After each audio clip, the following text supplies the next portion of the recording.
Nazdar, mládeži. Jak se máte, kluci? Jen klid.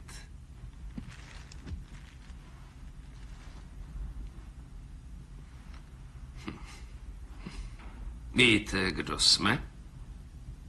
Jsme společníci vašeho obchodního partnera Marceluse. Vzpomínáte si na svého obchodního partnera, že jo? Já teď zkusím hádat, jo? Ty jsi Brett, co? Jo. Tak prima. Vzpomínáš si na vašeho obchodního partnera pana Valase, že jo, Brett? Jo, vzpomínám si. Výborně. Zdá se, že vás s Vincentem rušíme při snídani. Omlouváme se. Co máte? Hamburgery. Hamburgery. To je základ každý vydatý snídaně. Jaký to jsou? Cheeseburgery. No, odkud jsou? McDonald, Wendy's, Jack in the Box? Jo. Big Kahuna Burger. Big Kahuna Burger, to je ta havajská firma.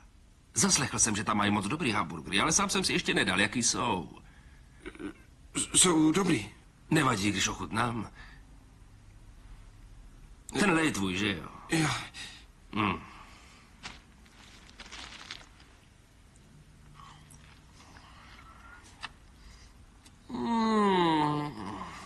Tak to je moc dobrý burger. Vincente, měl jsi už Big Kahuna Burger? Chceš si kousnout? Je fakt dobrý. No, mám hlad. Jestli máš rád burgery, tak si tam někdy zajdi. Já se k tomu nedostanu, protože moje holka je vegetariánka. A ze mě by taky chtěla být vegetariána. Ale miluju tu chuť dobrýho hamburgera. Víš, jak říkají ve Francii čtvrtlý bráchů se sýrem? Ne. Řekni, Vincente. Royal sír. Royal sír. Víš, proč tomu tak říkají? Asi kvůli metrické soustavě? Podívejme, jaký má mozek ten Brett. Ty jsi moc chytrý parchant. Je to tak. Co je v tom? Sprite. Sprite, fajn. Vadilo by ti, kdybych to spláhl tím tvým chutným nápojem. Poslušte si.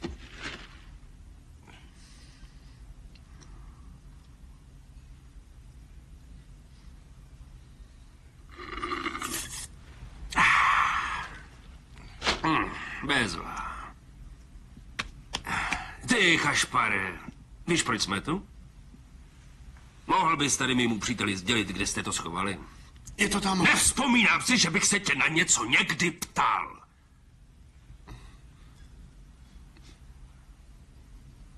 Slyšel jsi mě? V kredenci. Ne, v té dole.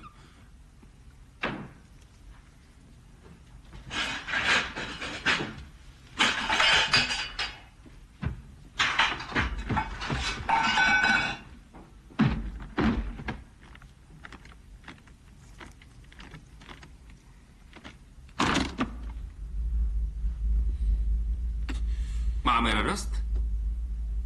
Vincente. Máme? Máme radost. Helejte, já se omlouvám, přeslechl jsem vaše jméno. Vaše ne, Vincent. Ale vaše jsem... Já jsem uši. A ty jsi až po uši v hovnech. Ne. Chci jen, abyste věděli, jak... Je nám hrozně líto, že se to s náma a s panem Marcelusem takhle zamotalo. My jsme šli do toho s těmi nejlepšími úmysly. Vážně nikdy jsme... Promiň, přerušil jsem ti tok myšlenek. A to jsem opravdu nechtěl. Prosím, pokračuj. Říkal jsi něco o dobrých úmyslech. Co je s tebou? Jo, ty jsi skončil. Tak dovol, abych pokračoval já.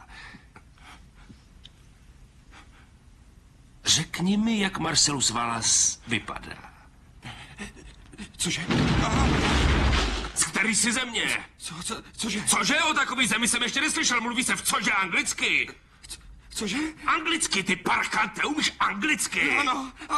Takže rozumíš? Ano. Popiš mi, jak Marcelus Wallace vypadá.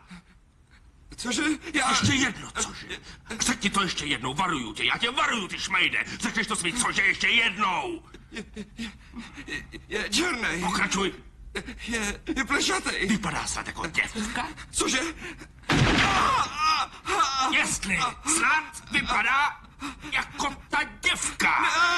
Tak proč si ho chtěl vojít jako děvku? Nechtěl. Ale chtěl. Ale ano, chtěl, Brete. Chtěl si ho vojet. A pan Marcellus Wallace nemá rád, když ho vojíždí někdo jiný než paní Wallaceová. Čet si Bibli, Brete?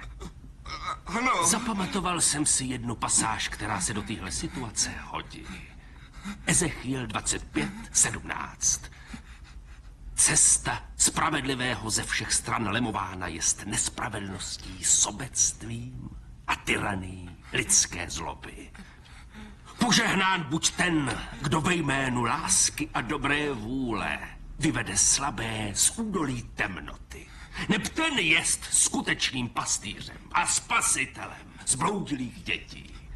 A já srazím k zemi mocným trestem a divokým hněvem všechny, kdo se pokusí otrávit a zničit mé bratry.